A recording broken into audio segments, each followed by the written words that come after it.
Okay, sebelum tu saya perkenalkan ahli kumpulan saya, terdiri daripada saudara Muhammad Ashrawi bin Muhammad Razali, saudari Nur Ashikin binti Ramli, saudari Nur Afika binti Muhammad Isa, dan saudari Siti Nurul Izra binti Ezani. Kita teruskan dengan pendefinisian eksperimen. Eksperimen, penyelidikan eksperimen adalah satu penyelidikan yang bertujuan untuk mengkaji kesan satu ataupun lebih pembolehubah tidak bersandar terhadap satu atau lebih pembolehubah bersandar. Di sini kami bawakan satu contoh tajuk kajian eksperimen.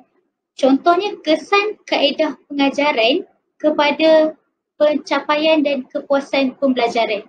Jadi dekat sini kesan kaedah pengajaran tu dijadikan sebagai pembolehubah tak bersandar. Manakala pencapaian dan kepuasan pembelajaran pula adalah pembolehubah bersandar. Okey, selain itu kita ada pembolehubah kawalan. Bagi tajuk yang kami kongsikan ni, contoh pembolehubah kawalan dia ciri-ciri guru, waktu pengajaran, kandungan pengajaran dan alat penilaian. Ada 3 jenis pembolehubah yang memang kita kena ingat sampai bila-bila pun, iaitu pertama sekali independent variable, iaitu pembolehubah tidak bersandar atau bebas. Yang kedua, dependent variable, pembolehubah bersandar, dan yang ketiga adalah control variable, pembolehubah terkawal.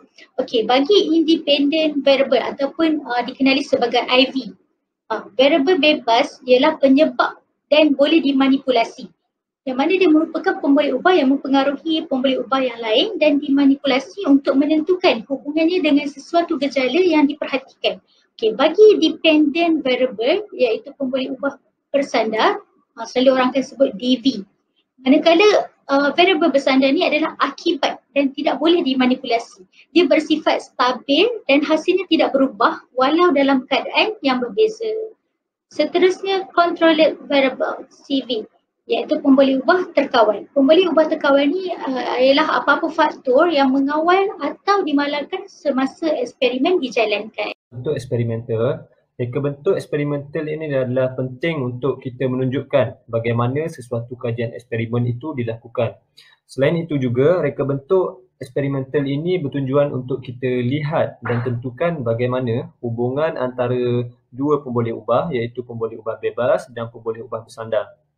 Secara umumnya, rekabentuk eksperimental ini terbahagi kepada dua, iaitu pertama sekali adalah between subject ataupun kita kenali sebagai between group, dan yang kedua adalah within subject ataupun kita kenali sebagai within group. Okey, untuk rekabentuk between subject, rekabentuk ini melibatkan lebih daripada satu kelompok peserta ataupun subjek, yang mana setiap satu kelompok tadi dia akan menerima variasi independent variable yang berbeza. Sebagai contoh, satu kumpulan tu dia akan diberi rawatan yang mana kita kenali sebagai kumpulan eksperimen, dan satu kumpulan lagi, kumpulan yang tidak diberi rawatan ataupun kita kenali sebagai kumpulan kawalan. Di sini terdapat dua kumpulan yang berbeza. Jadi kedua-dua kumpulan tadi hendaklah dipecahkan dalam jumlah subjek yang sama rata sebelum eksperimen. Sebagai contoh, jika satu kumpulan yang diberi rawatan tadi 50 orang subjek, maka kumpulan yang tidak diberi rawatan tadi juga mestilah 50 orang subjek. Yang kedua adalah within subject design ataupun rekabentuk within subject. Rekabentuk within subject ini dia hanya melibatkan satu kumpulan subjek. Jadi satu kumpulan subjek ini yang akan menjalankan dua ujian yang berbeza. Jika tadi kita ada dua kumpulan subjek, maka kali ini kita ada hanya satu kumpulan subjek. Okey, yang seterusnya adalah experimental effects ataupun kesan pengkaji. Kesan pengkaji ini adalah kesan yang berlaku semasa pengkaji melakukan eksperimen. Pengaruh dan kesalahan yang berlaku mempengaruhi hasil eksperimen tersebut, melibatkan ciri-ciri pengkaji atau tingkah laku pengkaji tersebut terhadap kajian. Sebagai contoh, saya adalah seorang pengkaji dan apabila saya melakukan kajian, ciri-ciri saya ataupun tingkah laku saya semasa menjalankan kajian itu mempengaruhi kajian yang saya jalankan. Jadi, kesan ini akan mengurangkan kesahan ataupun validiti sesuatu eksperimen. Jadi, terdapat dua jenis experimental effects ini. Yang pertama adalah kesan bukan interaksi ataupun non-interactional effects. Dan yang kedua adalah kesan interaksi ataupun interactional effects. Untuk kesan bukan interaksi ini, dia jumpai dalam pendidikan yang tidak memerlukan interaksi pengkaji dengan subjek pendidikan manusia ataupun haiwan. Untuk yang kedua adalah kesan interaksi, ia berlaku ketika pengkaji melakukan kajian yang memerlukan interaksi dengan manusia atau haiwan. Apakah itu persimpulan? Persimpulan adalah satu proses memilih kumpulan kecil bagi mewakili satu populasi. Dan apakah itu populasi?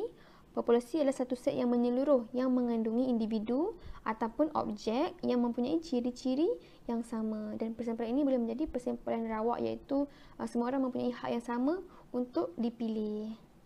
Apakah pula kuasi eksperimen? Kuasi eksperimen digunakan untuk menilai keberkesanan sesuatu program apabila responden kajian tak dapat diagihkan secara rawak. Sebab apa? Kerana mereka mempunyai ciri-ciri yang berbeza, sama ada dari segi jantina, umur, latar belakang, pengalaman, kesihatan mental dan sebagainya. Baik, apakah pula cause and effect? Cause and effect ini adalah perhubungan di antara variabel di mana satu variabel akan menjadi punca kepada variabel yang lain. Baik, dalam kes ini hanya satu variabel saja yang berubah dan variabel lain adalah keep constant ataupun tetap. Okay, sekarang kita pergi yang terakhir, iaitu regression to the mean. Okay, apakah itu regression to the mean? Ini adalah satu pembolehubah yang menyebabkan pre and post test score bagi ekstrem group berubah. Sebagai contoh, skor gol bagi sekumpulan pemain bola sepak yang pre-test adalah tinggi, namun post-test ataupun penilaian kedua adalah rendah. Mengapa? Kerana ekstrem skor akan bergerak ataupun regress ke arah mean, iaitu pergi kepada average.